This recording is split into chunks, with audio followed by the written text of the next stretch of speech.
Hi friends, ಎಲ್ಲರೂ ಹೇಗಿದ್ದೀರಾ? ಎಲ್ಲರೂ ಚೆನ್ನಾಗಿದ್ದೀರಾ ಅಂತ ಅಂದ್ಕೊಂಡಿದ್ದೀನಿ. ನಾನು ಕೂಡ ತುಂಬ ಚೆನ್ನಾಗಿದ್ದೀನಿ.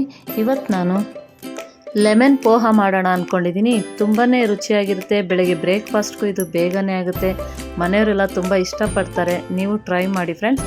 ಮೊದಲು ನಾನು ಅವಲಕ್ಕಿ ತೊಗೊಂಡಿದ್ದೀನಿ. ಇದು ಗಟ್ಟಿ ಅವಲಕ್ಕಿ ತೊಗೊಂಡು ಮಾಡಬೇಕು. ನಾವು ಪೇಪರ್ ಅವಲಕ್ಕಿ ತೊಗೊಳ್ಬಾರ್ದು. ಗಟ್ಟಿ ಅವಲಕ್ಕಿ ತೊಗೊಂಡು ಎಲ್ಲ ಕ್ಲೀನ್ ಮಾಡಿ, ಇದರಲ್ಲಿ ಧೂಳು ಇರುತ್ತೆ, ಅದನ್ನೆಲ್ಲ ಕ್ಲೀನಾಗಿ ಕ್ಲೀನ್ ಮಾಡಿಕೊಂಡು ನಾವು ಇದನ್ನು ಒಂದು 3 ಸಲ ತೊಳ್ಕೊಳ್ಬೇಕಾಗುತ್ತೆ.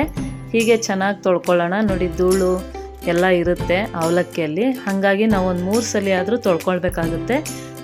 ಎಲ್ಲ ಕ್ಲೀನಾಗಿ ತೊಳ್ಕೊಂಡಿದ್ದಾದಮೇಲೆ 1 ಸ್ಪೂನು ನಾನು ಅರಿಶಿನ ಹಾಕ್ಕೊಂಡು ಮಿಕ್ಸ್ ಮಾಡಿ ಇಟ್ಕೊಳ್ತಾ ಇದ್ದೀನಿ. ನೀರು ಒಂಚೂರು ಇರಬಾರ್ದು ಅವಲಕ್ಕಿಯಲ್ಲಿ, 1 ಡ್ರಾಪ್ ಇಲ್ದಂಗೆ ನೀವೆಲ್ಲ ಬಗ್ಗಿಸ್ಕೊಳ್ಬೇಕಾಗುತ್ತೆ. ಸ್ಟವ್ ಹಚ್ಕೊಂಡು ಒಂದು ಬಾಣಲಿ ಇಟ್ಕೊಂಡಿದ್ದೀನಿ. ಒಂದು 50 ಗ್ರಾಮ್ ಆಗೋಷ್ಟು ನಾನು ಎಣ್ಣೆ ಹಾಕ್ಕೊಳ್ತಾ ಇದ್ದೀನಿ. ಕಡಲೆಬೇಳೆ, ಉದ್ದಿನಬೇಳೆ, ಕಡಲೆ ಬೀಜ ಎಲ್ಲ ಹಾಕ್ಕೊಂಡು ನಾನು ಫ್ರೈ ಮಾಡ್ಕೊಳ್ತೀನಿ. 1 ಟೀ ಸ್ಪೂನ್ ಸಾಸಿವೆ ಹಾಕ್ಕೊಳ್ತಾ ಇದ್ದೀನಿ. 1 ಟೀ ಸ್ಪೂನ್ ಜೀರಿಗೆ, ಈರುಳ್ಳಿ, ಒಂದು 3 ಈರುಳ್ಳಿ ಸಣ್ಣ ಕಟ್ ಮಾಡಿ ಇಟ್ಕೊಂಡಿದ್ದೆ, ಅದನ್ನು ಹಾಕ್ಕೊಳ್ತಾ ಇದ್ದೀನಿ. ಹಸಿಮೆಣ್ಸಿನ್ಕಾಯಿ ಒಂದು 6 ತೊಗೊಂಡಿದ್ದೆ, ಉದ್ದುದಕ್ಕೆ ಕಟ್ ಮಾಡಿ ಇಟ್ಕೊಂಡಿದ್ದೆ, ಅದನ್ನು ಹಾಕ್ಕೊಂಡು ಫ್ರೈ ಮಾಡ್ಕೊಳ್ತೀನಿ. ಕರ್ಬೇವಿನ ಸೊಪ್ಪು ಸ್ವಲ್ಪ ಹಾಕ್ಕೊಳ್ತಾ ಇದ್ದೀನಿ. 1 ಟೀ ಸ್ಪೂನ್ ಅರಿಶಿನ ಹಾಕ್ಕೊಳ್ತಾ ಇದ್ದೀನಿ. ಅರಿಶಿನ ಹಾಕ್ಕೊಂಡು ಚೆನ್ನಾಗಿ ಫ್ರೈ ಮಾಡ್ಕೊಳ್ತೀನಿ. ಈ ರೀತಿ ಚೆನ್ನಾಗಿ ಫ್ರೈ ಮಾಡ್ಕೊಂಡಿದ್ದಾದಮೇಲೆ ನಾವು ಅವಲಕ್ಕಿನ ತೊಳೆದು ಅರಿಶಿನ ಹಾಕಿಟ್ಕೊಂಡಿದ್ವಲ್ಲ, ಅದನ್ನು ಇದಕ್ಕೆ ಹಾಕ್ಕೊಂಡು ನಾನು ಮಿಕ್ಸ್ ಮಾಡ್ಕೊಳ್ತೀನಿ. ಇವಾಗ ಒಗ್ಗರಣೆಗೆ ಹಾಕ್ಕೊಂಡು ಹೀಗೆಲ್ಲ ಚೆನ್ನಾಗಿ ಒಂದು ಮಿಕ್ಸ್ ಕೊಡೋಣ. ಸ್ವಲ್ಪ ಹಸಿ ವಾಸನೆ ಹೋಗೋವರೆಗೂ ನಾವು ಇದನ್ನು ಸಿಮ್ಮಲ್ಲೇ ಇಟ್ಕೊಂಡು ನಾವು ಬೇಯಿಸ್ಕೊಳ್ಬೇಕು. ಜಾಸ್ತಿ ನಾವು ಉರಿಗೆ ಕೊಡಬಾರ್ದು. ಉರಿಗೆ ಕೊಟ್ಟರೆ ತಳ ಎಡ್ದುಬಿಡುತ್ತೆ. ಹಾಗಾಗಿ ನೀವು ಒಂದು ಸ್ವಲ್ಪ ಸಿಮ್ಮಲ್ಲೇ ಇಟ್ಕೊಂಡು ಇದನ್ನು ಸಿಮ್ಮಲ್ಲೇ ಬೇಯಿಸ್ಕೊಳ್ಳಿ.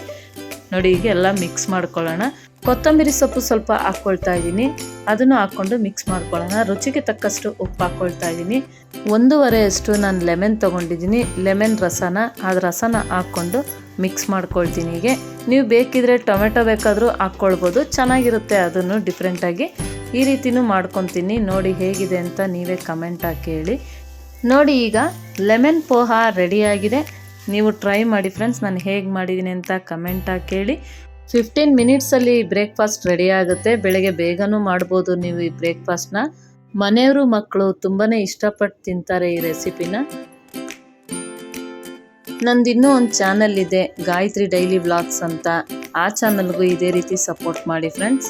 ನನ್ನ ವಿಡಿಯೋ ಇಷ್ಟ ಆದರೆ ಲೈಕ್ ಮಾಡಿ, ಕಮೆಂಟ್ ಮಾಡಿ, ಶೇರ್ ಮಾಡಿ ಫ್ರೆಂಡ್ಸ್.